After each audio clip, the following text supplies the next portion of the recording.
देश में corona lockdown किया गया था आम लोगों की सुरक्षा के लिए, लेकिन ये सुरक्षा ही उनके लिए जानलेवा बन चुकी है। नमस्कार, मैं अमित और आप देख रहे हैं हंगामा टाइम्स।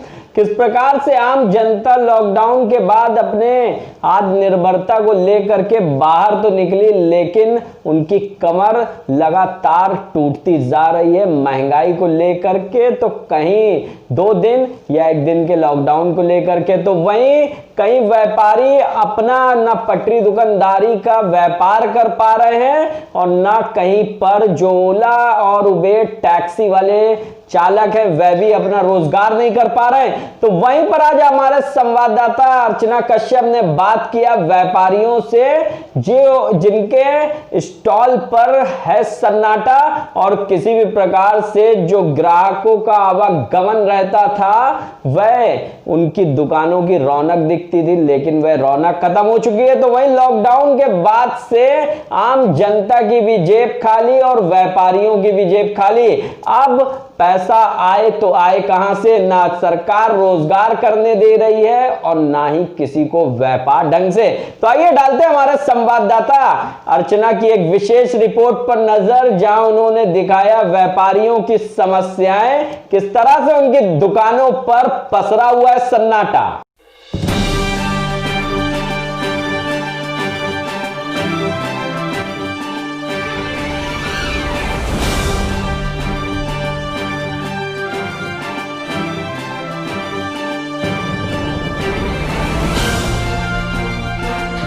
नमस्कार, मैं अर्चना आपका स्वागत करती हूँ हंगामा टाइम्स में। कोरोना महामारी के चलते आर्थिक स्थिति में बहुत बड़ी गिरावट आई, जिसकी वजह से अर्थव्यवस्था गिर गई और हमारा आम इंसान की कमर तो टूटी। अब लखनऊ के व्यापारियों की भी कमर बहुत बुरी तरीके टूट गई। इस समय हम चंद्रा स्वीट हाउस में हैं, जहां पे हम बात करने आए हैं कि किस तरीके से कोरोना महामारी के चलते उनके व्यापार पे असर पड़ा है। आप अंदर देख सकते होंगे, इस समय सन्नाटा है, ग्राहक नहीं है। और कितने ग्राहक एक दिन में आते हैं, आइए चलते हैं और हम उनसे बात करते हैं।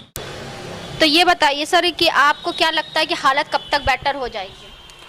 अब लोग कह तो रहे हैं सितंबर के बाद से कुछ हालत सही होगी। अब उसके बाद देखिए क्या होता आने वाले समय में। भाई मार्च से अब सितंबर आ गया है, तो रोजगार आपका जो आपने बताया जो 25% आपका रोजगार हो रहा है, 75% आपका लॉस जा रहा है। तो इतने महीने तक आपने किस तरीके से इसको मैनेज किया? अरे भाई, किसी का बकाया कर रखे हैं, अब उनका बकाया उनको दे देते हैं, उनका बकाया उनको दे देते हैं। अब इस तरीके से काम चला रहे हैं किसी तरीके से। यानी कि कर्ज लिया है लोगों से, जैसे कि, तो अपना काम इसी तरह चल रहा है। तो जो महामारी इस समय चल रही है, आंकड़े दिन पे दिन बढ़ रहे हैं, घटने का नाम नहीं ले रहे हैं। अभी कल भी आपने जो सुना होगा कि रीता बहुगुणा को भी कोरोना हो गया है आपका। जिस तरीके से बड़े बड़े मंत्री नहीं छूट रहे हैं, तो आम जनता भी इसके पकड़ से कहीं छूटी नहीं हुई है। व्यापार जो हमारी आर्थिक स्थिति है वो गिर गई है एकदम से।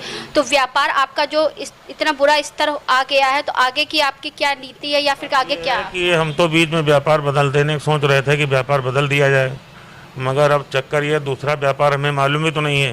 एक दिन में कितने ग्राहक आ जाते हैं? अब इस समय तो अब कोई गिनती तो खैर नहीं करते हैं इस बात की, मगर ये है कि बताया कि 25% काम हो रहा है इस समय। यानी कि पहले अगर 10 आते तो इस समय 2। हाँ, बस इस तरीके से है। बस समझ लीजिए कि मतलब पहले से समस्याएं तो खैर बहुत बड़ी। भाई सरकार तो अपना काम कर ही रही है, बशर्ते अब आदमी को खुद स्वयं बचने की ज़रूरत है कि भाई आप हर आदमी से थोड़ा डिस्टेंस में रहें और हाथ मिलाना था वो हाथ मिलाना वो ख़त्म कर दीजिए। बाकी दूर से बात करिए आदमी से और सैनिटाइजर वगैरह इस्तेमाल करिए। जिस तरीके से आपने देखा कि हम लोग इस समय थे चंद्रा स्वीट हाउस में, आगे भी हम लखनऊ के कई व्यापारियों से आपको मिलाएंगे और पहले भी हम आपको बहुत से व्यापारियों से मिला चुके हैं। इसी के साथ मैं अर्चना आपसे इजाज़त चाहूँगी। धन्यवाद।